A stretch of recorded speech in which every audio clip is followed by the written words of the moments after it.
Hi, this is Privateer Station, and today we're bringing you day 353 of Russian invasion into Ukraine. As always, with former advisor to the Office of the President of Ukraine, Olexiy Arestovich, Lieutenant Colonel, and Mark Feygin, a Russian opposition politician. Enjoy.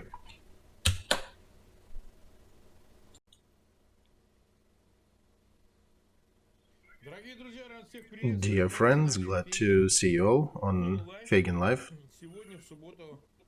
It is Saturday, February 11th, today. Time is 9 p.m. in Kiev. And we're doing another stream with Olexiy Arestovich, day 353 of this war. Glad to have you with us, Olexiy. Yes, good evening. Good evening, everyone. All right, I have to remind that according to different circumstances, we changed our format and we're coming out live at 9 p.m. in Kiev and 10 p.m. in Russia. So we hope it'll become a little more preferable for the wider audience. Also, I'm back from my travels and I'm in my usual stationary place, so our picture will remain all right. And it is important for us so people start clicking in at 9 p.m. So please continue liking, sharing, subscribing if you have not done that yet. And of course, if you are watching that in English, do not forget to subscribe to Privateer Station to not miss any updates. Of course, we do get our usual 1.5 million views of each stream, but we'd appreciate if people actually joined us live as well. And every like helps us to get to recommended streams by YouTube, which also is important in gaining more visibility and getting more audience. All right. So let's start with the main news. It is related with shellings and all the consequences stemming out of this. You probably take away, and we'll talk about that, about other things later. Yesterday, right? Yesterday was the last attack. Started as usual with Shaheds, and then there were cruise missiles from the sea, 28 in number,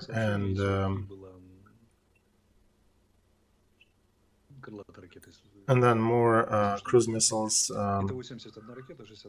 air-based. Overall, 71 missiles launched, 61 was shot down. Most areas attacked by Shaheds were the southern parts, Zaporozhye, Dnieper, Kherson. And there were some going to Kiev, but they were shot down. Also, there were some attacks S-300 and S-400, ballistic kind of type, reworks. There were 17 attacks in Zaporozhye, very big attack, and also a bunch of them hit Kharkov. They were trying to achieve attack some of the infrastructure objects, but missed mostly, and some civilians died as well. And it's been 3 days, I think, active. That's why I was drawing a blank. When did we start? Was it a day ago or 2 days ago? And this is their new business card. This new missile barrages, they kind of slow to start, but they unfold over 2 or 3 days. I think the official representatives of Ukraine will talk about the results. I will just say that according to my understanding of what was damaged is much less effective, much weaker than the previous attacks. Why? Is it because many things were downed? Well, yeah, that first of all is playing a role. Out of 71, we shot down 61. And it's everything. It's a sum of different factors.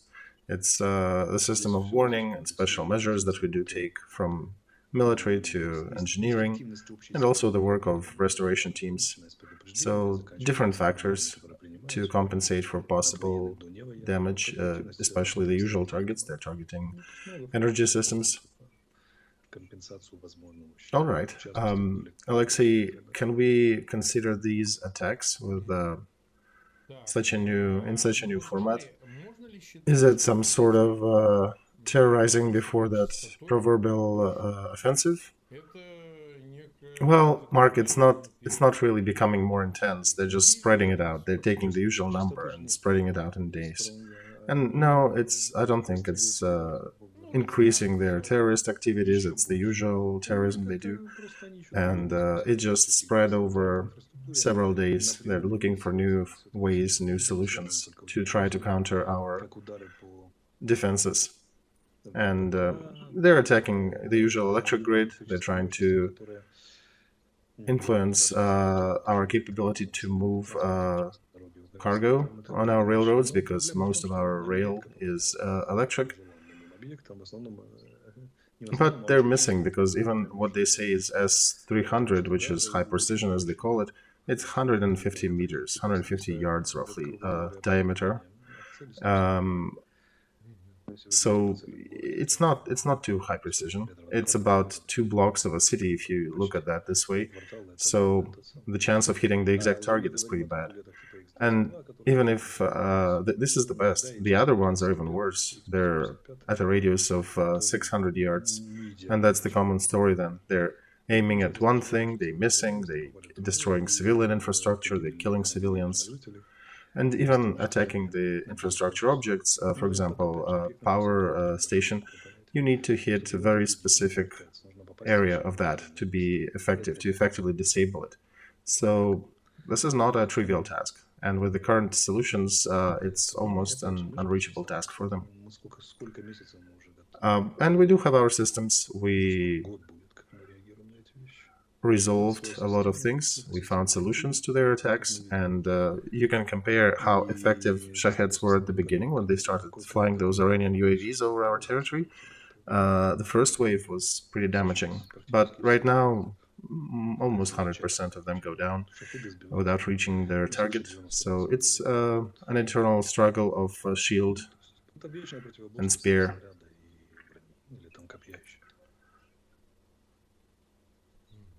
In order to achieve their targets, their declared targets, they need some extraordinary high-precision modern tools, and with what they currently have, I don't see them achieving it. And neither spreading by 2 or 3 days helps them. I see people talking in chat about the Snake Island. Oh, that's a different thing, Mark. This is a separate story. This is a triangle: Moldova, Romania, and Ukraine.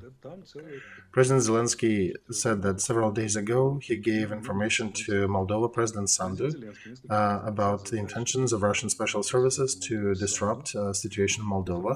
And we remember that Russia did make a statement that Moldova will be next Ukraine earlier. So, according to recent attacks, some missiles actually went through Romanian airspace to hit some targets, and which is a sign of one of 16 signs of military aggression. But Romania says no, they haven't flown. It was in a gray zone. It was along the border or something. And then Moldova Prime Minister resigns, and instead of himself suggests assistant who is in charge of security. And then there is a drone of an attack in the area of Bessarabia at the bridge, which actually has potential relation to the system of Romania, Ukraine, and Moldova interests. So it's an important bridge. And then they also attacked the Snake Island, and the Snake Island is definitely a trampoline area for the future attacks if one wants to attack Moldova and Romania area. So that poses question: do they want to try Snake Island again? But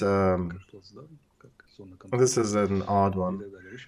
In conjunction with other events, I think this is not a random attack, a random eventuality, but I sincerely do not understand what are they fishing for there, because any story with Snake Island will end up just like the previous one, with them being taken out.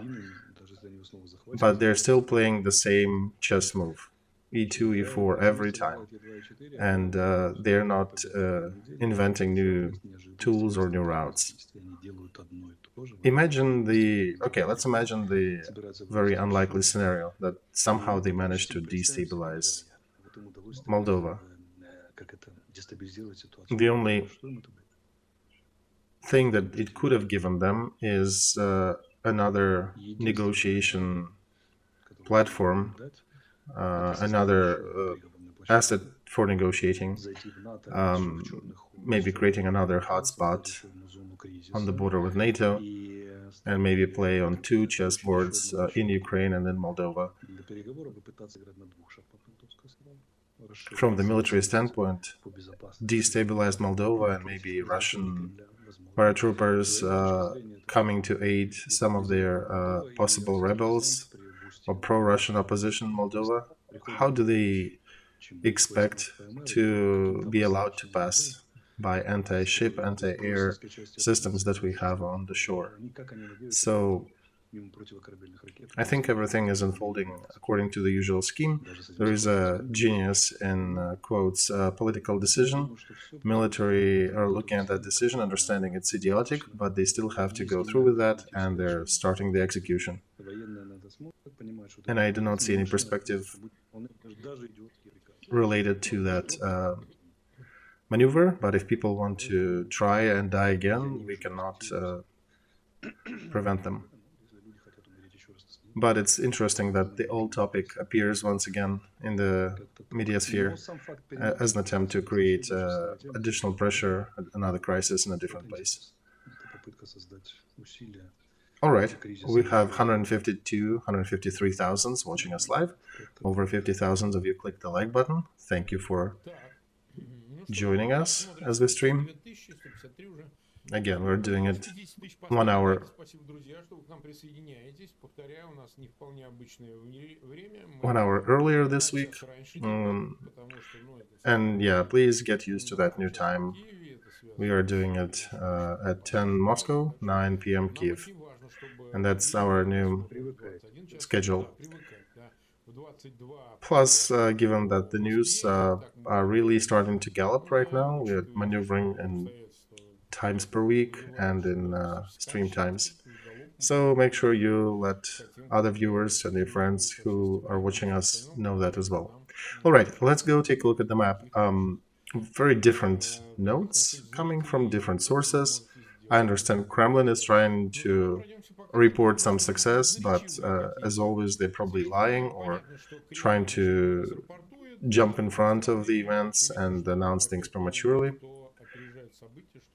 Let's talk about the front line. Okay, so if we go from Kherson, that they said they pushed back an attempt of Ukrainian military to get to the left bank. These are fairy tales, we haven't. They are attacking, they're shelling Kherson still, and we are targeting their artillery. During the last 3 days, just me, I'm aware of several very successful hits on the Russian troops, with dozens killed and damaged, a lot of damaged equipment. Now, there are a lot of rumors that and you'll be laughing now, and even in radio exchange on Russian side, they're talking that Ukraine will be leaving Kherson soon. And they want to make sure that we intercept and start worrying about that too.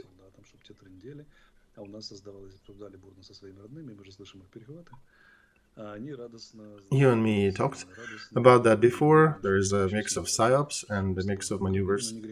The meaning is the same as the maneuvers up top in the north, so that we would keep our troops away from the key direction of this war right now. From the military standpoint, to take Kherson back from the lower bank to the higher bank, with us resisting, this is unsolvable task. If they try, they'll probably lose a ton more people and equipment, but they're creating that illusion that this may happen.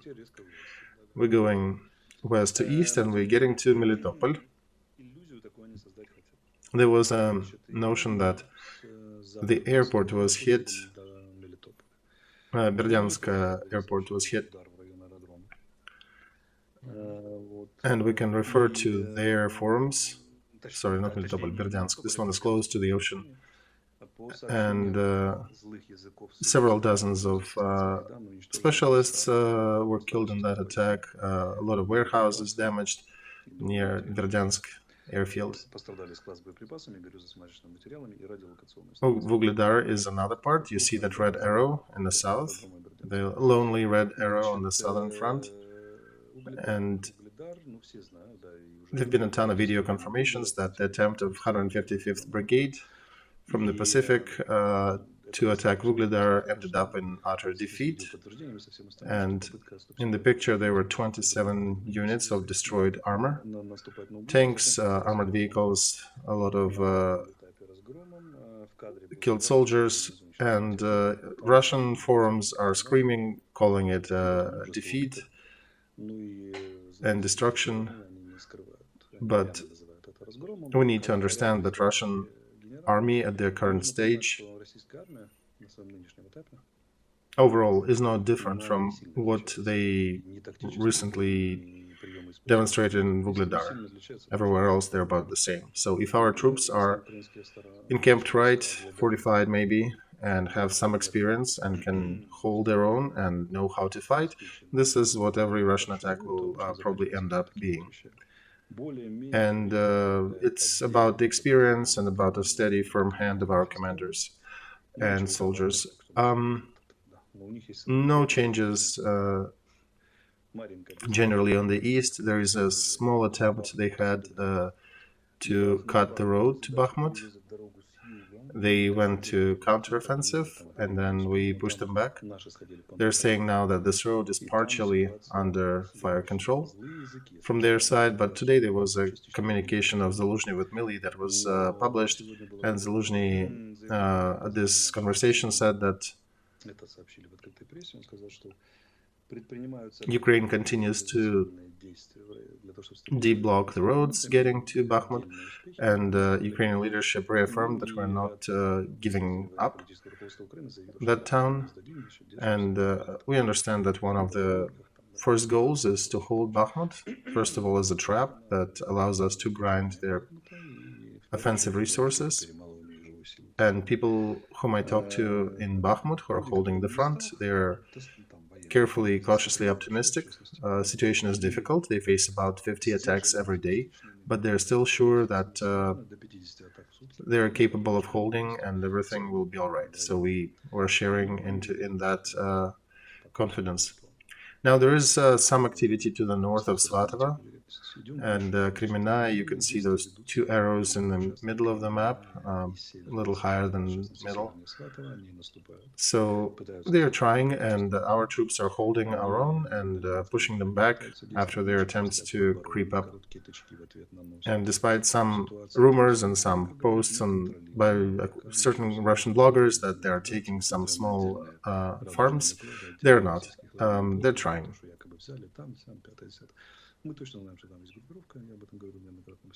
They literally have nothing to boast about yet. The only place where they succeed somewhere at the cost of all really outrageous losses in the last week is the area near Bakhmut, where they managed to slowly creep at the cost of losing hundreds of people.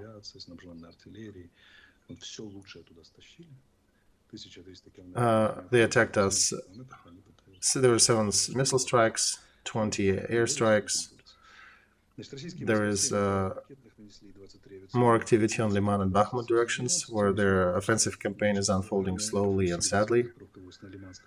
Ukrainian aviation did 16 hits on their equipment, and 14 areas of personnel and equipment were hit. We also shot one of the Orlans, Russian-made UAV. Okay, let's talk about Wagner. Wagner had an interesting piece of news.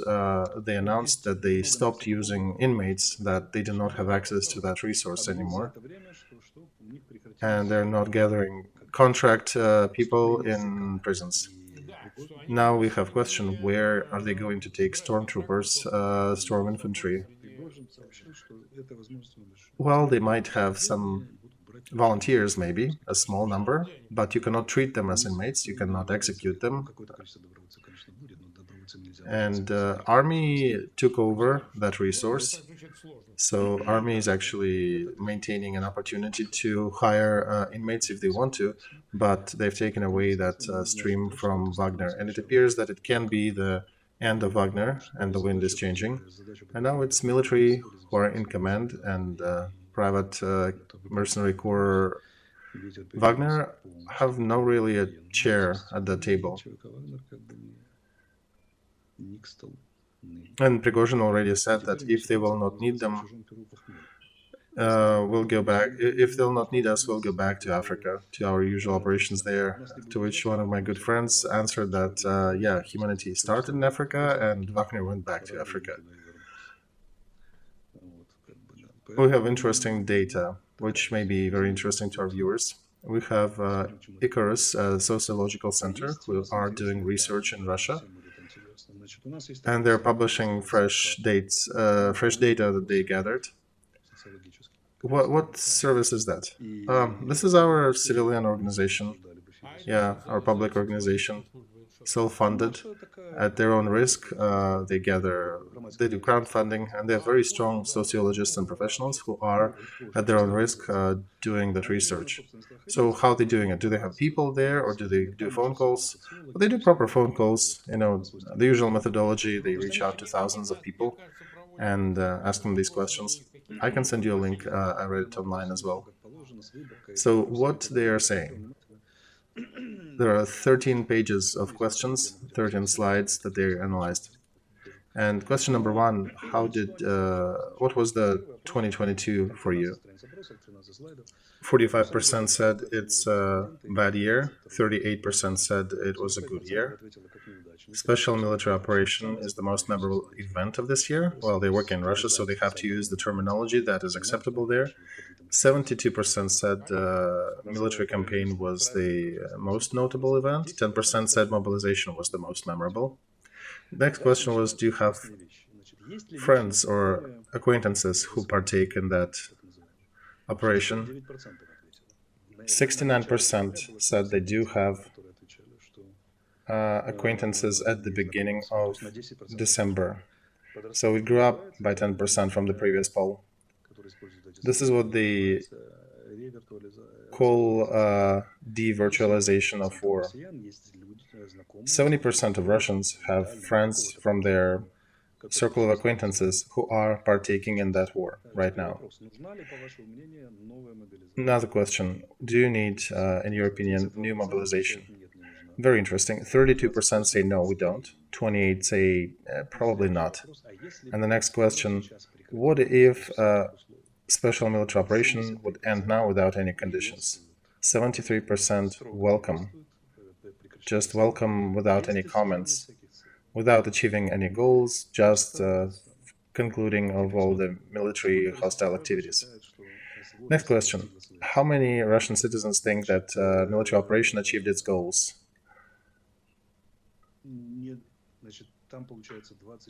They have 24% who say did not achieve at all. 3/4 think or support that it'll be concluded tomorrow, basically. And interesting thing that compared with December, the support of the terms of that military affair went down. In December, 48% were supporting timeless until you reach goals, and now it's only 12% who say there shouldn't be a time frame on that military activity. And a bigger amount of them switched to an opinion that we are not sure. Used to be 15, now it's 32%. And why Russia is losing? The main answer to that is because NATO is helping. This is what their propaganda is resulting, because they think they still fight with NATO. And another interesting one, Would Russian citizens support another special operation in Baltic countries or in Kazakhstan? 26 and 24% respectively are saying that they have enough conditions to start these operations against those countries. This is to answer how their propaganda works. 75% are now thinking that the ending of that any warfare is a good thing, and they don't want to extend it indefinitely because, of course, it is a risk of secondary mobilization. They don't want that. And almost a third thinking that that military operation did not achieve any success. And there's additional percent.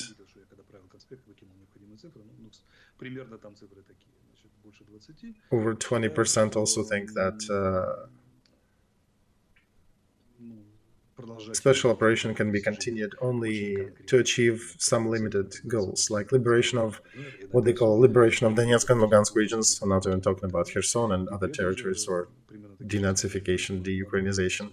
And at about the same, a third of Russia are thinking that they should be invading Kazakhstan and Baltic republics. Well, I'll tell you, Olexiy, this is a very symptomatic. Russian citizens believe that, yeah, war is not bad, but as long as I'm sitting on the sofa and clicking the remote control, not when I'm fighting, they don't want to be present on the front. And that's why they wouldn't mind Alaska, besides Kazakhstan or La Manche, the English Channel. But when they are risking their own butt with the second wave of mobilization, that's when they start to behave more logically and saying, no, no, no, we don't want to go there. In general, Mark, we do have a trend that we can see. They want to see things unfolding on the screen, click the mouse button or the remote, but the moment when there is a risk increasing that they will be actually participating and dying on that front, they do treat it as the violation of their public agreement, and their support of power is diminishing. So overall, this is a good story for us.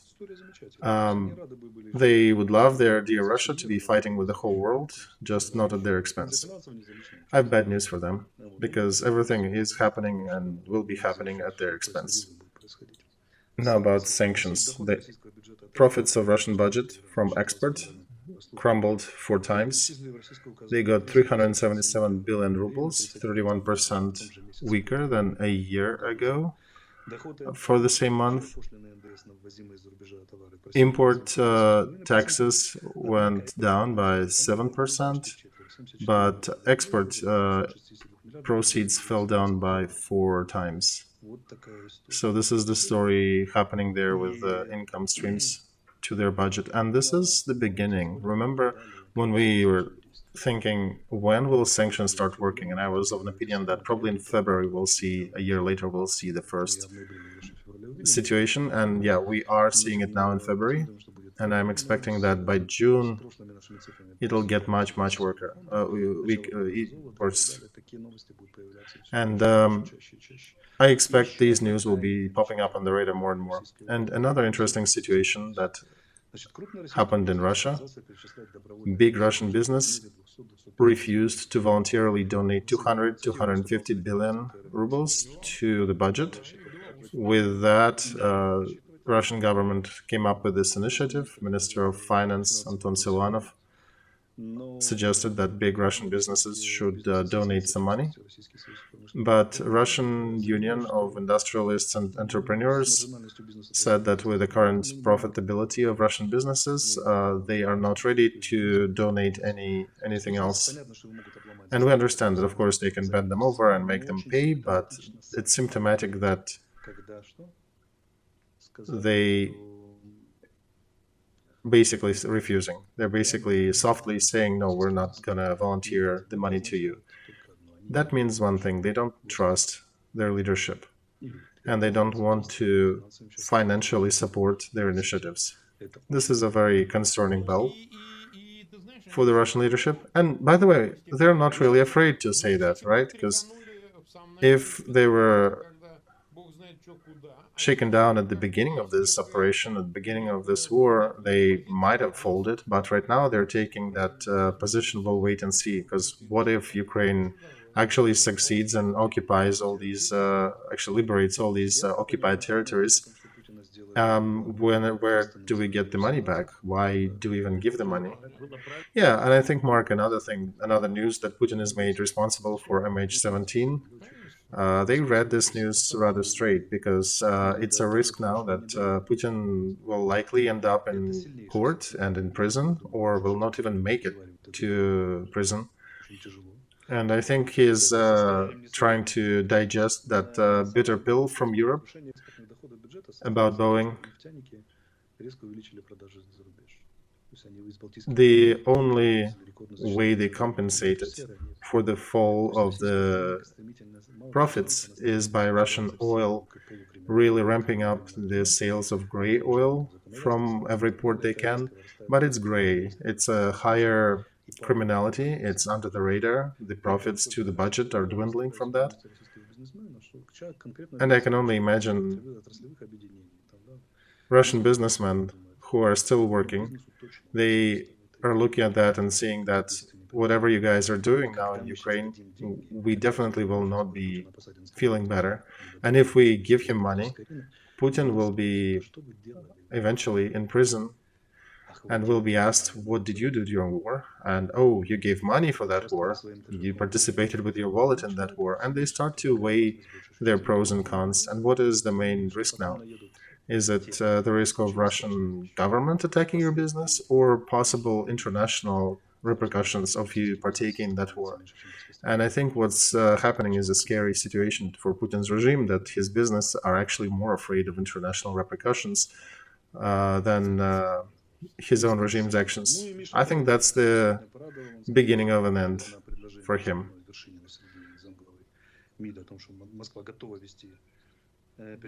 And I saw the response also by our officials to the Moscow suggestion that they want to do other round of negotiations. But Mikhail Podolyak countered them back, saying that all these negotiations have to start with the position when all Russian troops are withdrawn to the borders before Ukraine. While you are present in our territory, we're not negotiating about anything. Supplies, weapons and armor supplies. I had one number that really amazed me. I don't know if you noticed that. Scholz mentioned after another meeting on the high level that they're ready to supply 80 Leopards to Ukraine. Initially, they said they only supply 14, and it'll happen much later in the year. Now they're talking about 80 by the end of March. So the dates dwindled, the dates approach much faster to spring. And it's great thanks to Germany, without any irony. We thought 14 is good, and now we have 80. It's actually 4.5 times more. And if you add another 100 of Leopard 1s, what they're giving, so that's a lot. And it's not just Germans who are giving Leopards. So it actually is a dawn of hope that I see, right? The sun is rising on the west now. I was shocked when I saw these numbers, and I rechecked that news once again, but yeah. Ukraine applied for fighter jets, F-16s, from Netherlands, and they are saying that they need to consult with their Western allies, but we understand, Mark, how it will end, right? Yeah. And that's what we talked about before.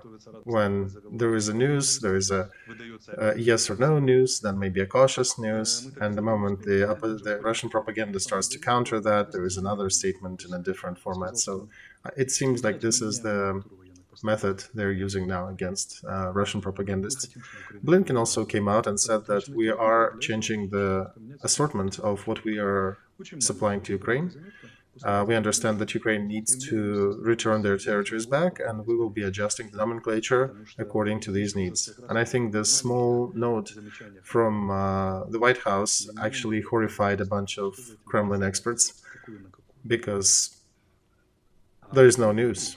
There is no news in details what is going to be replaced. The trend before was only defensive weapons. Now, if it is being changed, what is being supplied, right? Okay, thank you, Olexiy. Over 235 people watching us live, 80,000 plus. Click the like button. I'm grateful for you guys joining us. It's Saturday, new time, but please help everybody get used to that.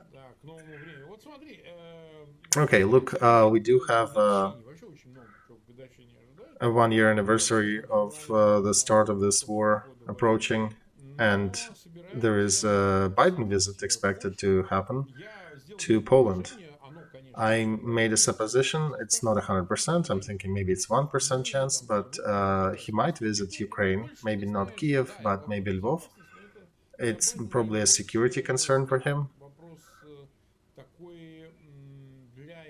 But this is probably a step for his future elections that are due to happen a year and a half from now.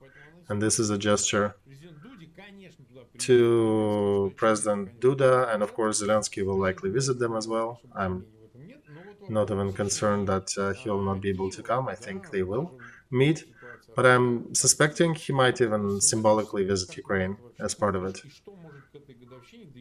Do you think anything else may happen with that visit? White House already confirmed that, yes, the visit to Poland is being planned. Of course, they're not confirming anything about Ukraine. I don't know if there'll be a visit to Kiev, but I think very few people are aware or even have this information right now. These decisions are usually being made closer to the visit itself, when they understand the risks at the moment. But I'm thinking he will not come without presents. Not to Poles, neither to us. I think he will, none of us will be empty-handed. I think he'll come with gifts. And Biden does like symbols, right? It's a year anniversary. Yeah. And the West, I think, is showing Putin that that maniacal following the dates and numbers. Both sides can play that. So Biden can come visit us at the anniversary. And they can probably address more sanctions.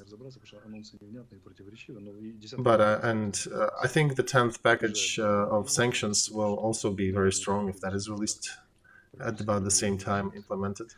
But I think every visit of such a figure as Biden usually leads to a very significant jump of support to Ukraine.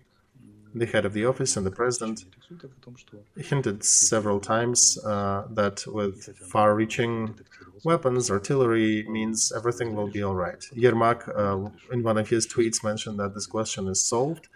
Then he edited the tweet and said it will be resolved in the nearest future. And then later, in one of the interviews, he confirmed that, yes, this question is being addressed.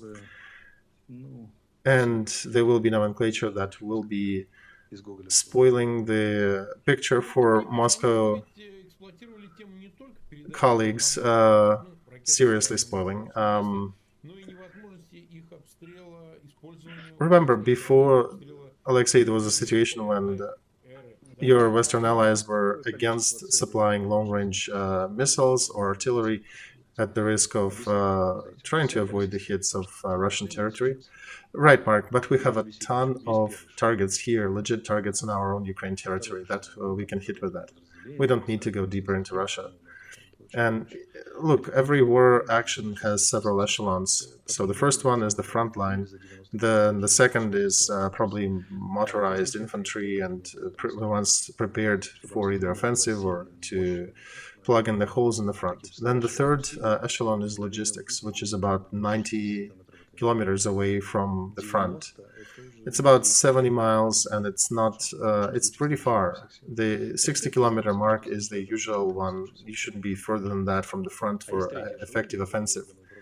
And 90 is, you can maybe do offensive operations, but at a much slower pace. And then at 120, they have more warehouses, they have forward operating positions, they have more troops and different schools and daycares or hotels quartered, preparing to be rotated and sent to the front or resting from it. So that becomes all of a sudden reachable for us. And remember situation with Popasna and Lysychansk? They took Popasna rapidly, right after the firewall with the artillery. And when they approached Lysychansk, we had several HIMARS appeared on that front, and we had back then only maybe 10.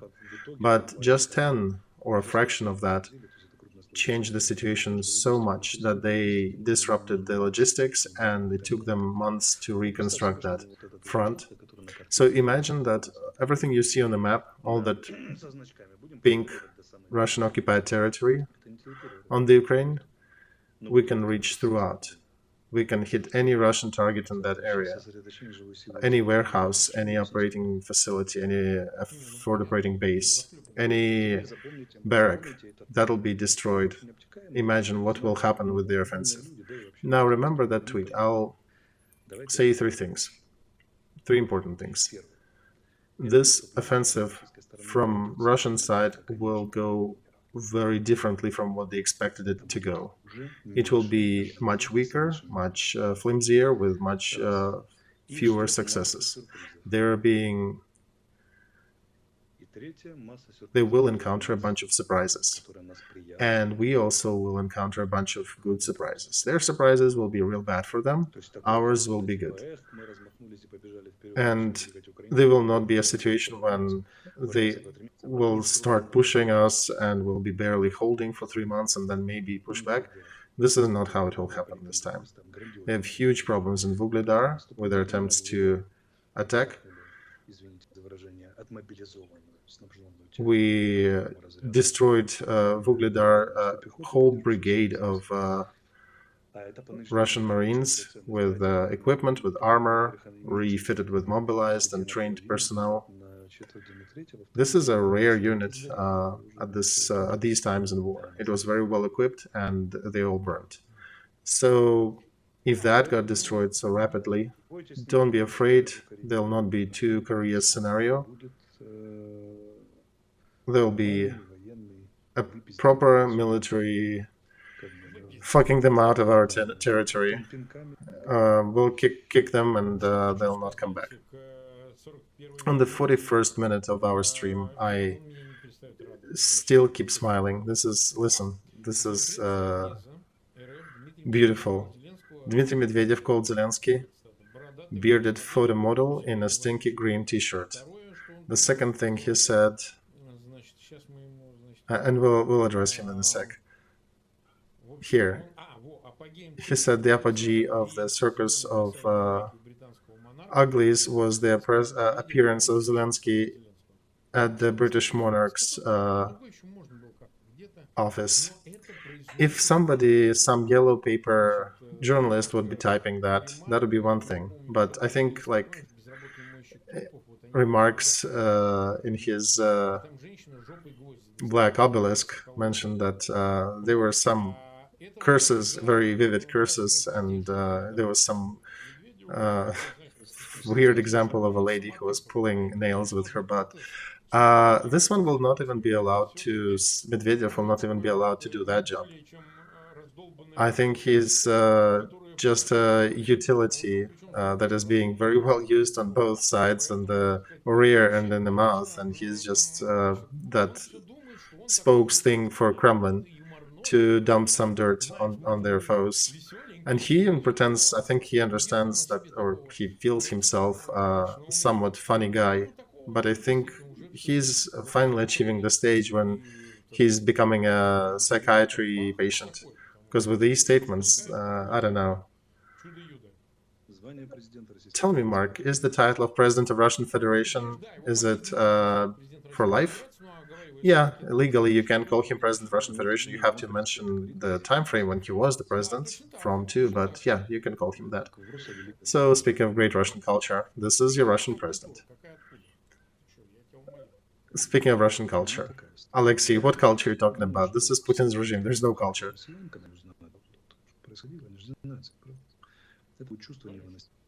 I think Russians, when after the war they start realizing what was happening, the ones who have some brains will feel a lot of shame. They'll feel horrible shame for all of things happening.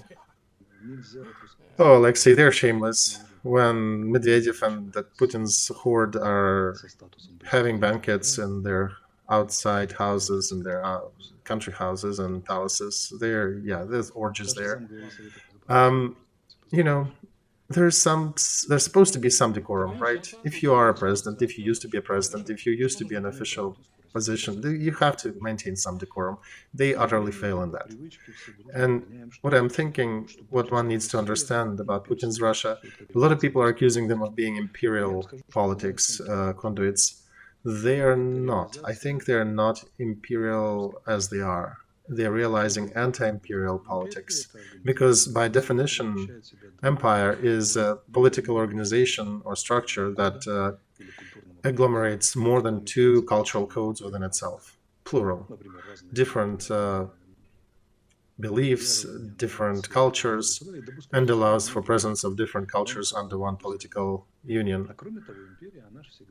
And any empire, let's take British Empire, for example, they always come with a mission of what is called a mission of a white man, right? They often brought higher ideas and higher evolutionary goals than the peoples that they invaded. And only when they were offering something better than what people had, they were really successful.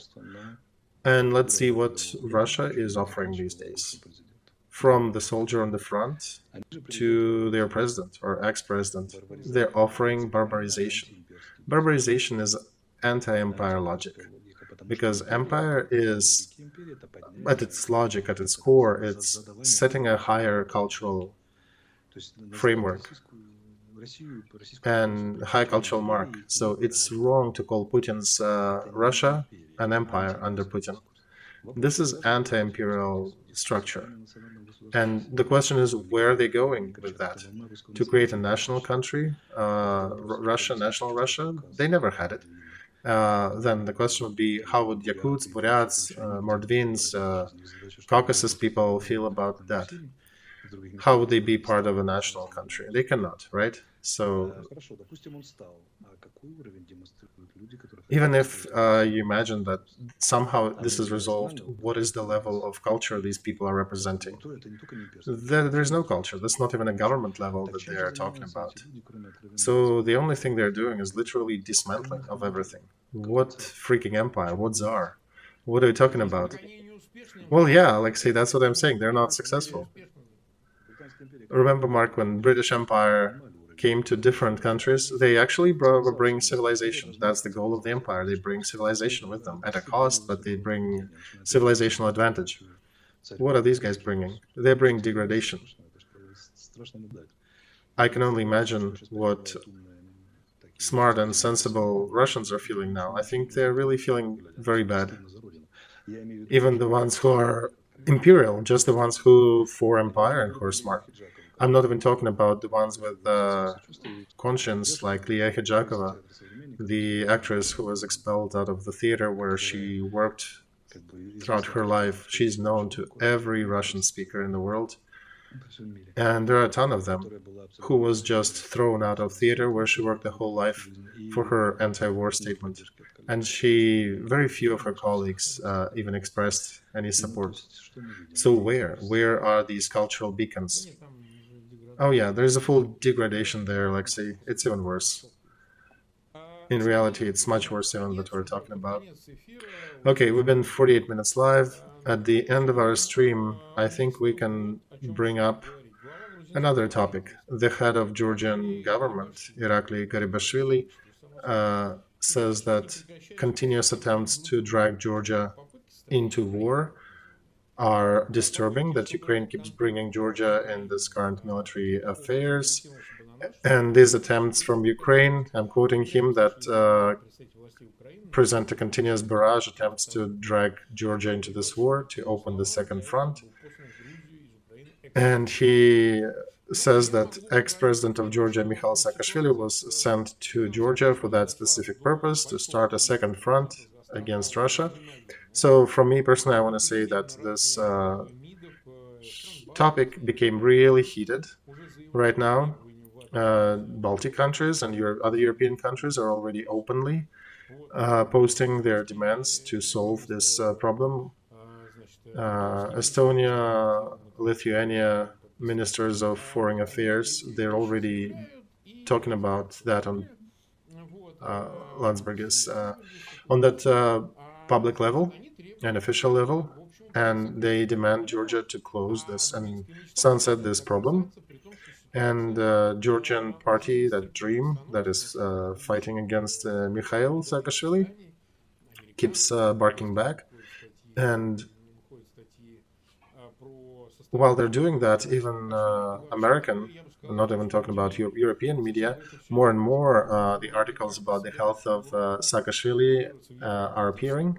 And do you guys understand that in Georgia that you are not going to Europe with that attitude and that set of actions? You are not coming to European Union. You're not going to be welcome. And on the 20th of February, we are reminding that we'll be doing that action, protest action in the countries where you guys live, to try to entice your official leaders, official organs to also pay attention to that situation and put it on their radar.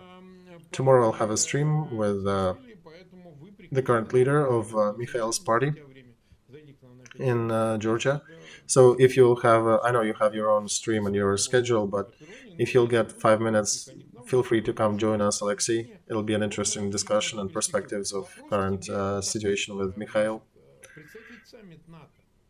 So that NATO summit, next one, will be in Vilnius, right? In June. Okay. You know, Georgia was going to be invited to NATO, but I think they may not even be invited. They were going to be invited as an observer, but I don't think they'll be there anymore. Do you realize, I want to ask that from using our stream, a question to Georgian leadership. I understand the Georgian population is very European-oriented, and they are paying a huge price for that election for their current power. But yeah, my question is to the power. Do you guys realize that you are going in a different direction? You are not going towards Europe. You are not getting to any European roadmap, even in the remote perspective. You are running away in a different direction. They will be told that they're demonstrating complete political inadequacy for personal goals and for personal vindication. You are dumping the future of your country. And, you know, when Saakashvili was in power, there was a lot of fighting, there was a lot of things about internal politics, but nobody was put in prison like that. And here,